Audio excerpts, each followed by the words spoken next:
ನಮಸ್ತೆ ವೀಕ್ಷಕರೇ. ಈ ಆ ಜನ್ಮ ಪರ್ಯಂತ ಅಂದರೆ ಜೀವನ ಪರ್ಯಂತ ಆವರಣ ಅಂತ ಧನಯೋಗ ಆಗ್ತಕ್ಕಂಥದ್ದು ಯಾವ ರೀತಿ ಅಂದರೆ, ಉದಾಹರಣೆಗೆ ಮೇಷ ಲಗ್ನನ ತಗೊಂಡಿದ್ದೀನಿ ವೀಕ್ಷಕರೇ.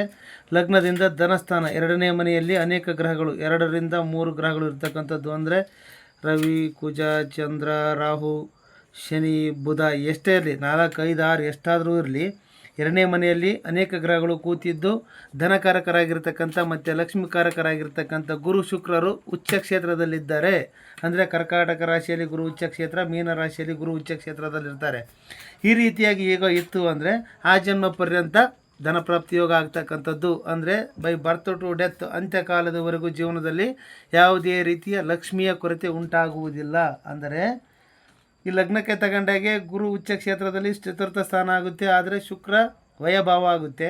ಇದು ಮತ್ತೆ ಇನ್ನೊಂದು ಯೋಗದಲ್ಲಿ ನೋಡ್ತಕ್ಕಂಥದ್ದು. ಯಾವುದೇ ಲಗ್ನ ಆಗಿರಲಿ, ಲಗ್ನದಿಂದ 2ನೇ ಮನೆಯಲ್ಲಿ ಮಿಥುನ ಆಗಲಿ, ಕುಂಭ ಆಗಲಿ, ಮಕರ ಆಗಲಿ, ಧನಸ್ಸು ಆಗಲಿ, ಯಾವುದೇ ಲಗ್ನ ಆಗಲಿ, ಲಗ್ನದಿಂದ 2ನೇ ಮನೆಯಲ್ಲಿ 2, 3 ಗ್ರಹಗಳು, 4 ಗ್ರಹಗಳು ಈ ರೀತಿಯಾಗಿ ಕೂತು ಧನಕಾರಕರಾಗಿರ್ತಕ್ಕಂಥ ಗುರು ಶುಕ್ರರು ಉಚ್ಚ ಕ್ಷೇತ್ರದಲ್ಲಿ ಬಂದು ಕೂತಿದ್ದರೆ ಆ ಜನ್ಮ ಪರ್ಯಂತ ಧನಯೋಗ ಆಗ್ತಕ್ಕಂಥದ್ದು. ನಿಮ್ಮ ಜಾತಕದಲ್ಲಿ ಇದನ್ನು ಒಂದು ಸರಿ ಚೆಕ್ ಮಾಡ್ಕೊಂಡು ನೋಡ್ಕೊಳ್ಳಿ. ಆಮೇಲೆ 6ನೇ ಮನೆ ಆಗುತ್ತೆ, 8ನೇ ಮನೆ ಆಗುತ್ತೆ, 12ನೇ ಮನೆ ಆಗುತ್ತೆ ಅಂತ ಕನ್ಫ್ಯೂಸ್ ಮಾಡ್ಕೋಬೇಡಿ. ಇದು ಒಂದು ಲಾ, ಫಸ್ಟ್ ಲಾ ವೀಕ್ಷಕರೇ. ಇದು ಪರಾಶರ ಪದ್ಧತಿಯಲ್ಲಿ ಬರ್ತಕ್ಕಂಥ ಮೊದಲನೇ ಲಾ. 100% ಈ ಯೋಗ ಅಪ್ಲಿಕೇಬಲ್ ಆಗ್ತಕ್ಕಂಥದ್ದು. ಒಳ್ಳೆಯದಾಗಲಿ ವೀಕ್ಷಕರೇ. ವೈಯಕ್ತಿಕ ಜಾತಕ ವಿಶ್ಲೇಷಣೆಗೆ ಕರೆ ಮಾಡಿ ಅಂತ ಹೇಳ್ತಾ ಮತ್ತೆ ಮುಂದಿನ ನೋಡಿದಲ್ಲಿ ಸಿಗೋಣ. ಜೈ ಗುರುದತ್ತ.